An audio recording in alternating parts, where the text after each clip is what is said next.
Welcome to ExpandAbilities MEETS, the show where athletes, coaches, and everyday competitors come to sharpen their minds, strengthen their resilience, and unlock their true potential. This is Alex. This is Robert. Every episode, we dive into the stories, struggles, and breakthroughs that shape complete athletes, not just on the field, but in life. Here we talk about mindset, mental health, performance habits, and the real conversations that often get overlooked in sports. Whether your athlete's chasing the next level, a coach looking to lead with purpose, or someone simply striving to grow, you're in the right place. This is where growth meets grit, where performance meets perspective, and where we expand our abilities from the inside out. Let's get into it, Robert. So, we have a guest coming on the show, right? No way, we do, don't we? We do. This is the day. This is the This day is we it, we have a man. guest. I know. I mean, that's a good sign. Day Means one, day one of guest one. What episode is this? This is 13. 13. Lucky 13. 13. I know. Lucky That's 13. We have our first guest yeah, on it. right. We're moving Um, along. so I know you know this guest, but what are we planning on talking about here? So, one, we're going to leave the mic to her, but we plan on talking about eating disorders Okay. and how that affected her. I will Okay. let her tell her own story, her own journey. That's completely up to her. Full disclosure: this person I have worked with before in the past, so she is not new to me. And as this conversation goes on, you may tell that, oh, yeah, they really know each other. But overall, this person is a wonderful person, and I'm excited to hear her journey. At the same time, though, you know a lot of people. We both know a lot of people. Just the other Yes. day, I ran into 4 or 5 people I know at just at Culver's. Yeah. Yeah. Every time I go to the grocery store, whether it's, should I give a shout out to that store? No, they're not paying us yet. Every Not time yet. I every time I go to the grocery store, I run into someone that I either coached in the past, currently coach, or I know their parent, um, or they're just maybe an opponent. Because I ran into one opponent. They coach at a school out in the country, and I don't like that coach, to be honest with you. But I was cordial and respectful. Well, that you have to be in that scenario. Yeah, of course. Yeah, you don't want to be rude. Nope. Um, I They'll always never know who I'm talking about. I always think it's interesting being recognized in public because it's like they, especially if it's a kid, they make a big deal out of it. It's like seeing a superstar for the first time. It's like in their eyes, they're only going to see you at sports or at school where it's like, oh my gosh, at the grocery store, like this is totally different. This is like out of context for us. Like, For and then sure. well, I've been in the situation too where they are kind of like afraid to even see me, you know? So it's really interesting. But that was a good side conversation. Now, without further ado, we are going to enter our guest. Are you ready? Well, let's give it a little bit more time. A little bit She, more time. You think she's ready. this is ready? She's All ready. right. All right. All Let right, me here make we go. sure. All right. Here we go, Rob. All right.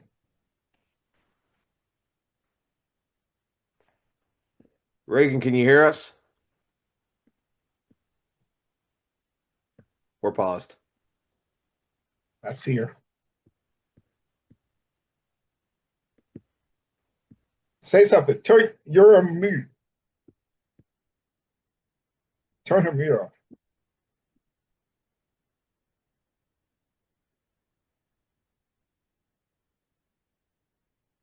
Tell her she's on mute.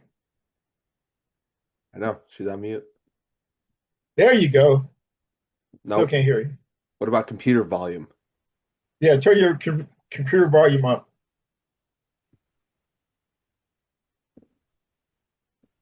We still should be able to hear her. I know, that was my thought. Check your mic.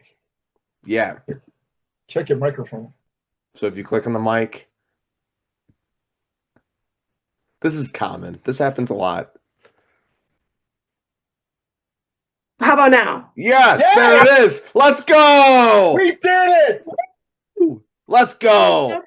There she is! We did it.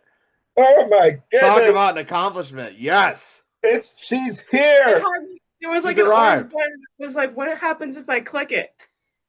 And surprise, it works. Trial and error. Trial and error. Just gotta click a lot of buttons until one works. Yeah, don't. Yeah, maybe we should tell her that trial and error. Click. Next thing you know, we're just seeing all these different types of backgrounds. Exactly. Yeah, exactly. Man, Man, um, Raegan, so happy to see you. me I am too. I am literally excited, This ecstatic, is awesome. This is cool. ecstatic. But the first thing you popped on the screen, the first thing I saw was, man, that's a big old dog back there. What, you got a stuffed animal? Oh, that's the target dog. Oh, oh, oh. The target dog. Was that your going away gift that you got for yourself? No, it was not. Okay. All right. It's cute. Target dog. I got to remember. Look at that. I You was should like, what get are you one. talking about, dog? Yeah. Target dog. Yeah. You It looks you real. have you have a do you have a pit bull? Do you have a dog? Yeah.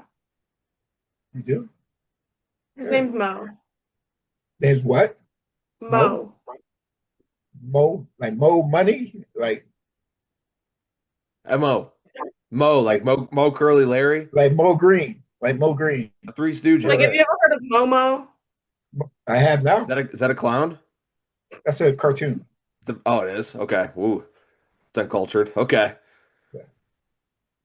Yeah. All right. Well, So back to before this. before we get, into your journey, how are you feeling right now, Ray? I'm not gonna lie, I'm really nervous, but I'm doing it. Okay. All right. Standing up to the All right. nerves. I love it. Okay. All right. So what made you what made you feel ready that you wanted to share this tremendous journey and story of yours? What made you feel that way?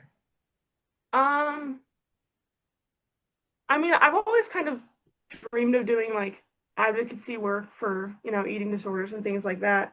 But I've always just been so stuck in it that it's never really been a possibility for me. And the last few months has been probably one of the best few months of my recovery. So I figured it was when the idea was presented to me, I was like, you know what? Hell yeah.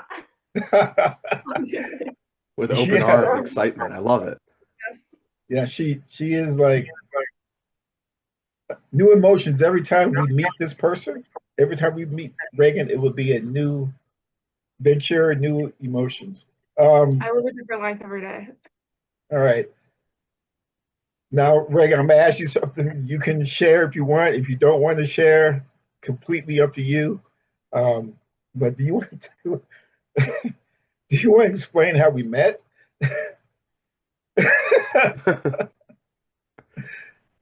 So, Alex, I think you're aware of this. It was said in a previous episode. I was playing basketball at the time, and I had went to my coach about some things that were going on at home, and he then like recommended me to Mr. Harris, and I walk into his office, and the first thing I said to him was, "My dad got tased and arrested right in front of me last night." So, and then after that, like our bond just like never like Why? we just closer and closer, if that makes sense. Like we Yeah. just like I don't know how to explain it, but it was just I was so like overwhelmed with everything that was going on that night prior that I just walked in there and dumped everything onto him, and then we've just been close ever since. Yeah. Yes. Yes. I actually spoke with Reagan all the way from Indianapolis, Indiana, all the way to my house. Literally, it was a 2 hour, 2.5 hour conversation. It was great. It was great. Rob, This is after, that's like yours and my conversations too. yes, yes. This was after weeks of her avoiding me in the hallways. That did happen. I did ghost him sophomore year. Yes, she did. Ghosted. So, Did you did Rob like catch you down? Like did he how do you end up getting you again? so I don't really remember what happened as to like why I just quote unquote ghosted him. But I remember I was walking down the hallway and I like look over my shoulder and I see Mr. Harris standing there and I was like, oh crap. And I remember like a week or so later, something big had happened at home. I don't even remember at this point. And I was like, what about that guy that I saw in the hallway last week? Maybe he could help me. And then that's kind of how that started again. Yeah. Yeah. So All right. So yeah. yes, so that's how we became uh, good friends. I can call you my friend. She's definitely a friend of mine. No matter what's going on, we we contact each other. So now, It's always good to have that type of support. for sure, for sure. Yeah. So getting back to this conversation, when did you realize you had a problem or a challenge?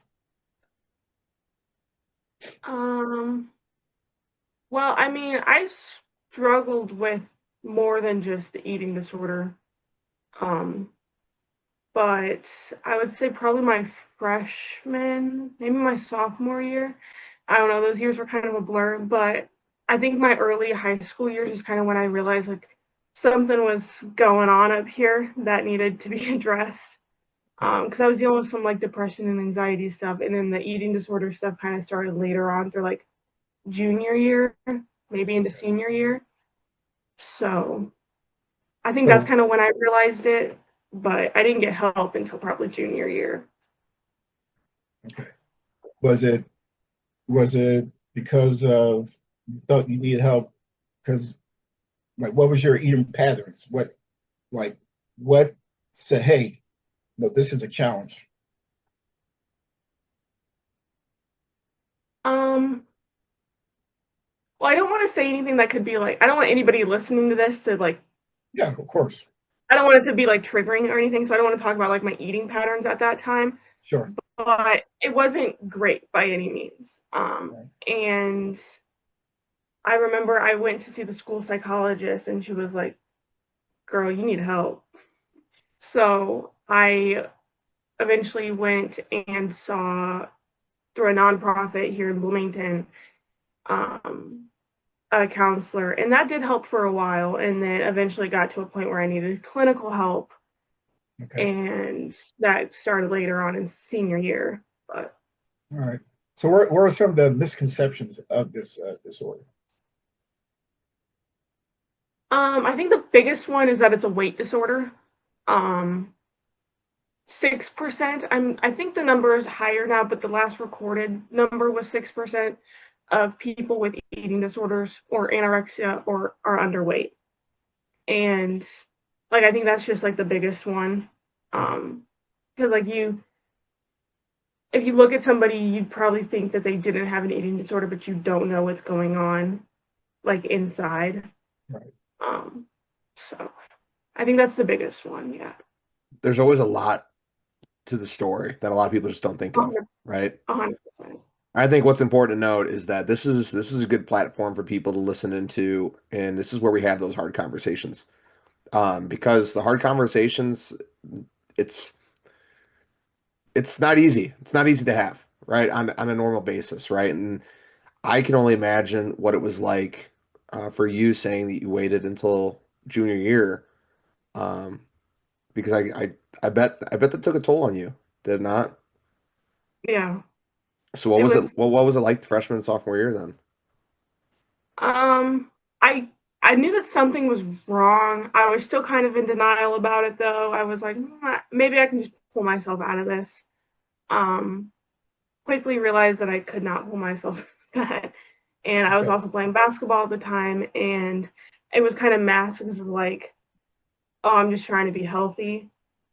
And um, yeah, it eventually was not healthy. So nobody really paid attention to it, and I didn't really want anybody to pay attention to it because I just kind of thought that like this was normal and that this is what I should have been doing as an athlete. But no, Yeah.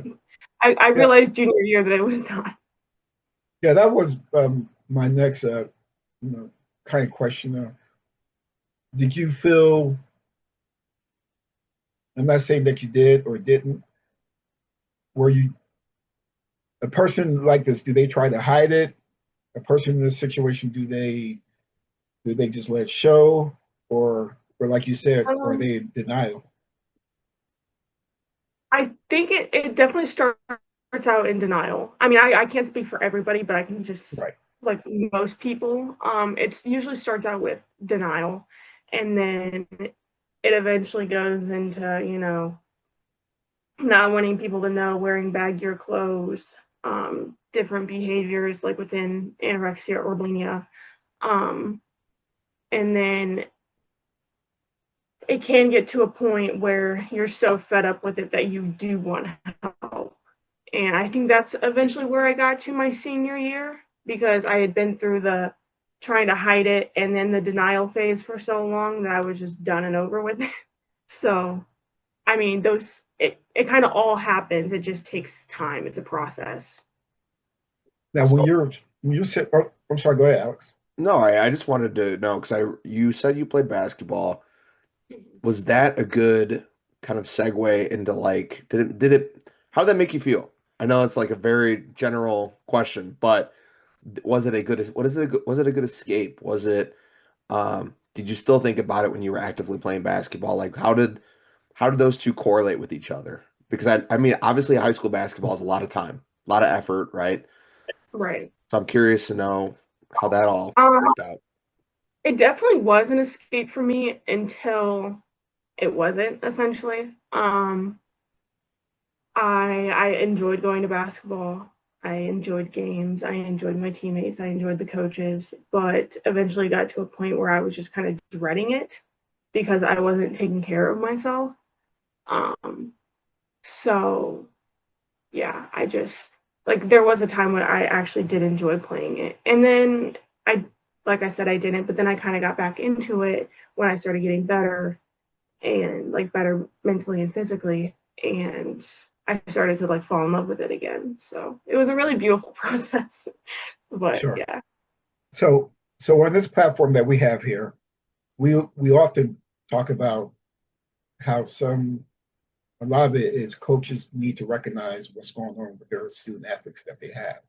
Big time. Um, so I don't say it was a failure or not a failure, but in your eyes, do you feel anything could have been differently or could have been different if it was something was recognized a little sooner, later, or was the right steps taken? Because yes, you were referred to see me. Uh, Right. I mean, eventually, like I said, it was noticed, but I think it kind of got noticed too late. Um, because then after like you were brought in, and then the referral to the clinical place was brought in, and then everything just kind of, all happened at the same time. I felt very overwhelmed. I wish we could have like, addressed it sooner and then like had a better process going forward instead of addressing it late and then slamming me with like all of this different stuff. right. So I think that's kind of what I wish would have been different. But so other than that, I mean, I don't blame my coaches because I didn't say anything. I didn't, Yeah, speak up about of what's course. going on. It seems like you were juggling the fact of the mental toll with the eating disorders, but then also, like what you just said, how everything was just piled on. And then it's like, okay, now there's two different parts that are taking a toll on me, and this is just Yeah. hard to manage. So, how did that correlate to, I guess, your schoolwork and life with everything kind of happening at once? My freshman and my sophomore year, my grades were pretty good, and then junior year was rough, but that's just because junior year is always rough. But senior year really just hit me. I ended senior year in eating disorder treatment, so I was doing online school while also going through the like refeeding process and all this stuff. So I really struggled with like classes and everything. Mhm. But senior year was also rough because I didn't have enough nutrients, for my brain to function properly. So I really did struggle in classes. I was in Mr. Harris's office like at least once a day, probably twice. Probably It twice. was it was a very rough time. So, Who else was in that supporting process? You said obviously Rob was there for you, I guess within the school environment. Um, Sorry, Rob, I totally questioned over you. oh, no problem. Go ahead. I'm What's gonna your be question? honest, he was probably the only one that was like really there for me. I mean, there were other people like my guidance counselor, but wasn't really much help there. And the nurses couldn't really do much. School psychologist was it was out of her hands. So he was really the only one there that, was there for me, which I appreciate. Thank you.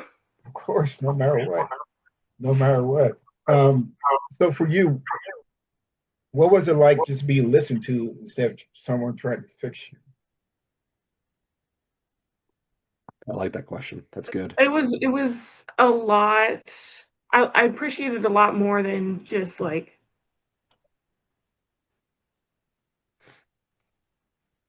I'm trying to think of like how to say this. Like, like you go into like a clinical therapy session, they're very like, yeah, do this, this, this, and this, and this. But when it was with you or like my with like the counselor at the nonprofit, it was very much just like kind of listening to what I had to say instead of just trying to, jump the gun and come up with a conclusion in a 60-minute session. So it was a lot better and like I felt like I was more heard. And like I could talk about more things. So yeah. So now what I want to talk about, when did you realize you was in recovery? When you was recovering? Um well, I Or what did it wasn't look actually like? Or what did it I look like? actually probably wasn't in recovery until 2024. I mean, I went to treatment in 2023, but quickly after I got out or discharged, I kind of fell back into old habits. Um, and then just kind of like teeter tottered in and out of recovery for like 7 months and then ended up back in treatment.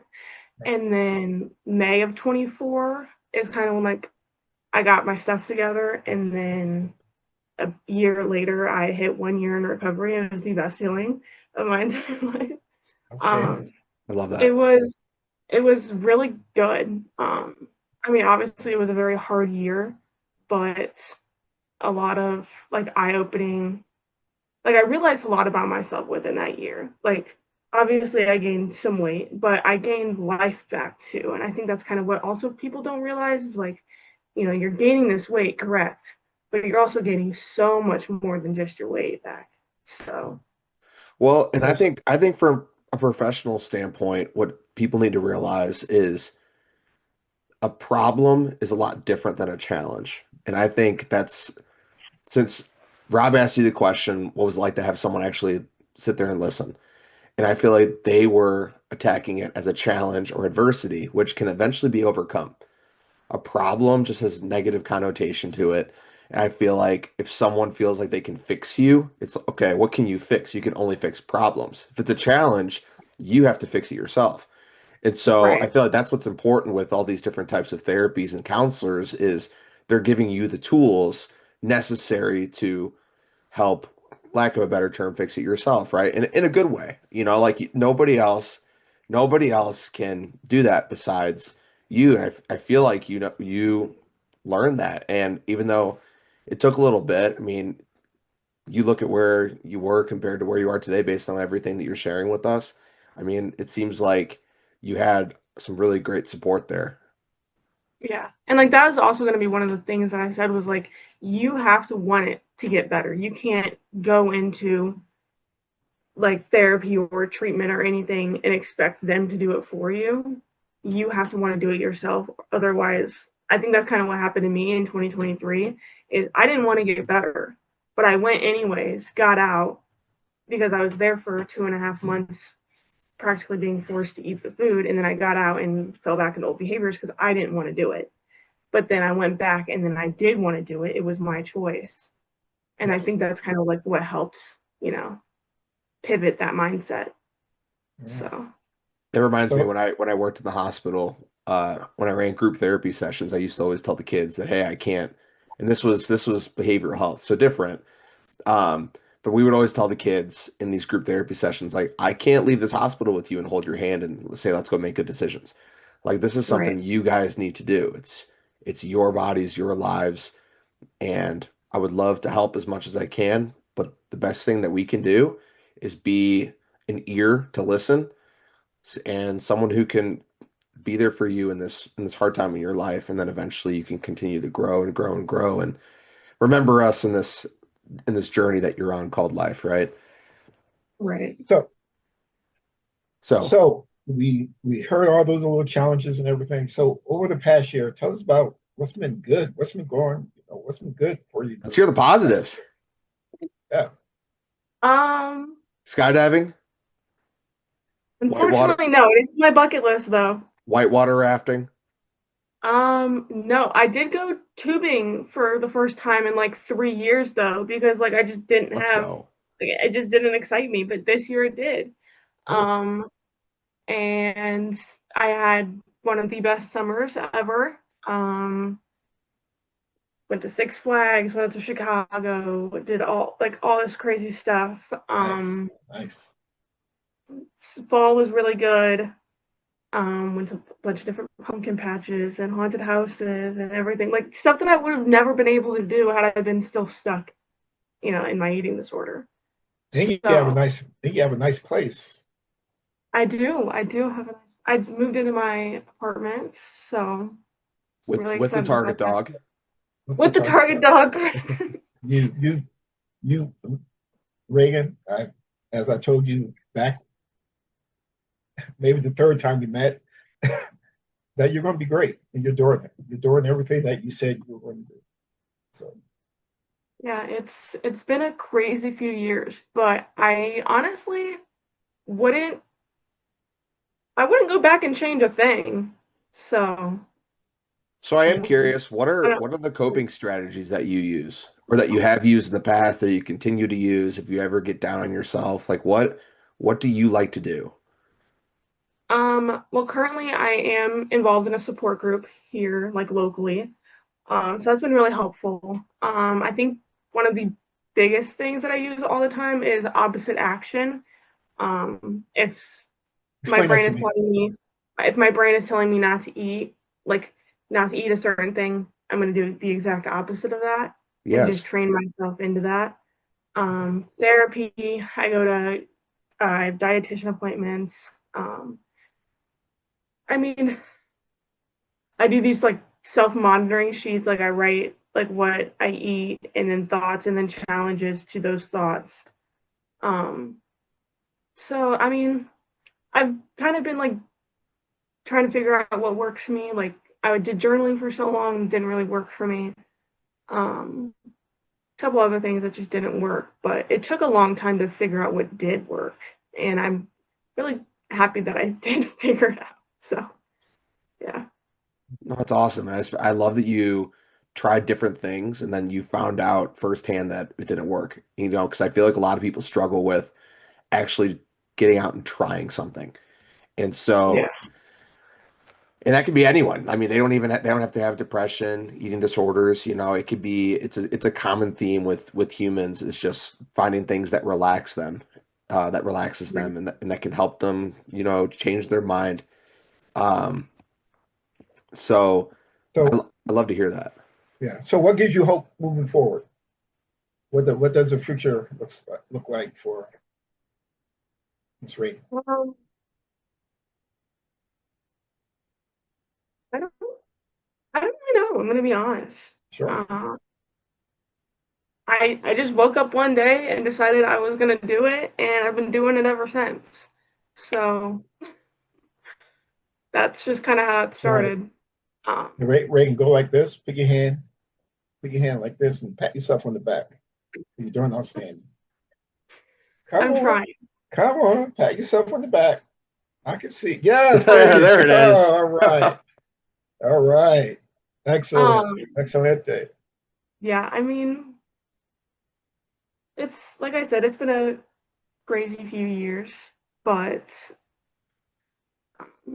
I just, like I said, woke up one day and decided to, get after it and do what I wanted to do. So, So I don't so really when know it, what the future looks like, but we'll figure it out. all right. So You're living in the present. on this platform that we have here, what can we do to further help young athletes like yourself? Um, Definitely watch out for warning signs, and just be open to talk and listen. I'd say listen more than talk.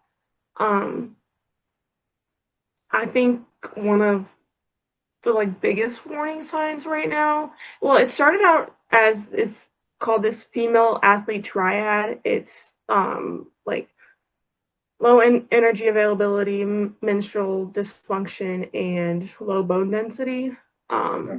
But Okay. they kind of changed it into red S because they are realizing now that it's not just females that experience this, but also males too.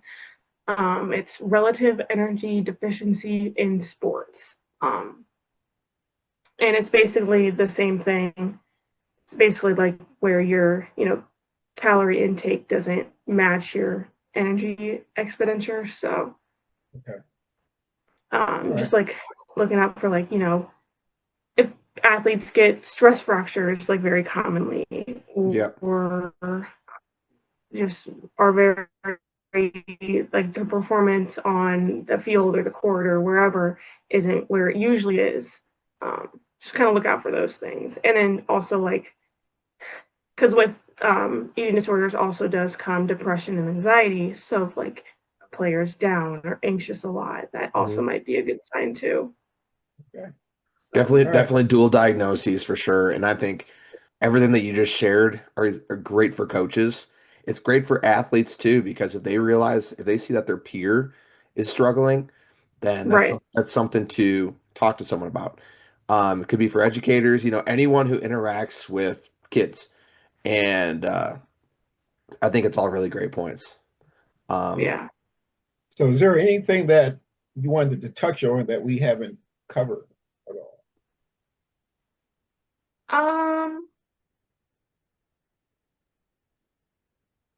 yeah, actually, so there is this thing called BMR. It's called basal metabolic rate. okay.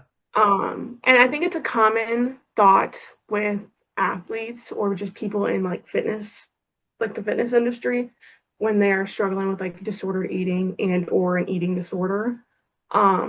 That like I find myself stuck in this sometimes too, is like, oh, I didn't do as much today, therefore I don't need to eat.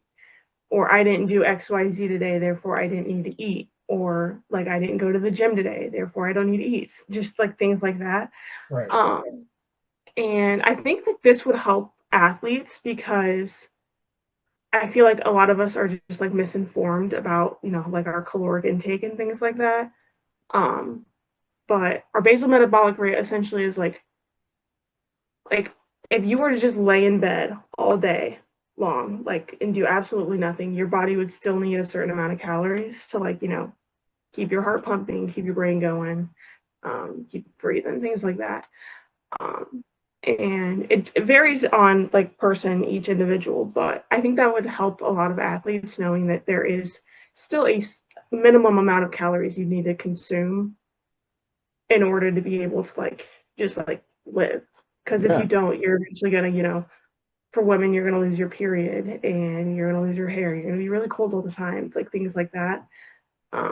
So I think for women it's around like 1400, and then men it's like 16 to 1900, give or take. It really just does depend on the individual, but Okay. yeah, I think that that would help a lot of athletes knowing that there is still like even though you're not doing XYZ that you normally do throughout your day, you still have to eat a certain amount to, And take. survive. Okay. Some people don't really realize the importance of food and nutrition until it's Right. really broken down by numbers. Right. And like I didn't understand it really either until, I found my dietitian who taught me everything that I know. So, And you're spinning it back well. You have really schooled me up. I appreciate it. Thank you much. Definitely teaching all of us something. Well, we really appreciate you coming on, and we hope we can have you on again. It's interesting because this is information that I don't know. And Rob, you said you don't know some of this stuff, so you're definitely schooling us on a lot of this information, which is awesome. I'm sure you're schooling a lot of other people as well. Um, it seems like you really are in a great place right now, and we definitely love to hear that. I feel like this is it's a success story, and that's something that needs to be shared across the world because truthfully, it is a big accomplishment. And we know a lot of others out there go through similar challenges. See, the key is challenges, not a problem. Right. Um, so is there any last thoughts that we should talk about here? Until next time. Until next time. Until next Just till time. next time. This is Rob, This is Alex. and you are. This is Raegan. All And right. this is ExpandAbilities Meets. We are the podcast where mindset, resilience, and real conversations help shape complete athletes. We look forward to you joining us next time on ExpandAbilities Meets. Thank you. Peace. You